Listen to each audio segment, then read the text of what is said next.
অনেক গুরুত্বপূর্ণ একটি কোয়েশ্চেন করেছেন আমার একদম সম্মানিত সাবস্ক্রাইবার। 1 বছরের মধ্যে যদি 1000 সাবস্ক্রাইবার এবং 4000 ঘন্টা ওয়াচ টাইম কমপ্লিট না হয় তাহলে কি হবে? যেহেতু ইউটিউব বলছে 1 বছরের মধ্যে 1000 সাবস্ক্রাইবার এবং 4000 ঘন্টা ওয়াচ টাইম কমপ্লিটের একটা থ্রেশহোল্ড, এটা কমপ্লিট করতে হবে। এই ক্রাইটেরিয়াটা আমাদেরকে ফিল আপ করে মনিটাইজেশনের জন্য আবেদন করতে হবে। আমরা সবাই জানি মনিটাইজেশনের জন্য আবেদন করার জন্য আমাদের চ্যানেলে 1000 সাবস্ক্রাইবার দরকার হয় এবং 4000 ঘন্টা ওয়াচ টাইমের দরকার হয়। কিন্তু 1 বছরের মধ্যে যদি আমরা পূরণ করতে না পারি তাহলে কিন্তু আমরা পরবর্তী বছরে গিয়ে আমরা কি আবার আবেদন করতে পারবো? আমরা কি আবার মনিটাইজেশনের জন্য আবেদন করতে পারবো? আমাদের কি সেই সুযোগটা থাকবে কিনা?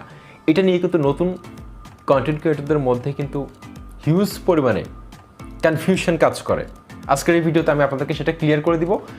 আশা করছি আজকের এই ভিডিওটি অত্যন্ত ইন্টারেস্টিং হতে যাচ্ছে। আপনাদের সবার সহযোগিতা কামনা করছি ভিডিওটি শেষ পর্যন্ত দেখার জন্য।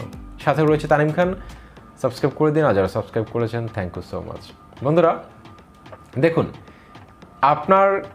আমি একদম সংক্ষেপে বলছি আপনাদেরকে, আপনি আপনার চ্যানেলটি খোলার পর ভিডিও আপলোড করলেন, সেটা 5 বছর পরে হোক, 10 বছর পরে হোক, 2 বছর পরে হোক, 1 বছর পরে হোক, যেদিন আপনার চ্যানেলে 1000 সাবস্ক্রাইবার এবং 4000 ঘন্টা ওয়াচ টাইম কমপ্লিট হবে, সেদিন থেকে আপনি লাস্ট 365 দিন হিসাব করে নেবেন। 365 দিনের মধ্যে যে কোনো সময় থেকে 1 বছর পরে হোক, 2 বছর পরে হোক, কোনো সমস্যা নেই। সেই সময় থেকে আপনি লাস্ট 365 দিন হিসাব করে নেবেন। যদি এই ক্রাইটেরিয়াটা ফিল আপ হয়ে যায় তাহলে কিন্তু আপনি মনিটাইজেশনের জন্য আবেদন করতে পারবেন। আর এটা খুব সহজে আপনি চেক করতে পারবেন। আপনার যে সময় থেকে আপনি আবেদন করতে চাচ্ছেন কমপ্লিট হলে, সেটা আপনি খুব সহজে চেক করতে পারবেন। ক্রোম ব্রাউজারটিকে ডেস্কটপ মোড করে আপনার ক্রিয়েটর স্টুডিওতে চলে যাবেন। সেখান থেকে আপনারা মনিটাইজেশন যে আইকনটি রয়েছে সেটার মধ্যে ক্লিক করবেন।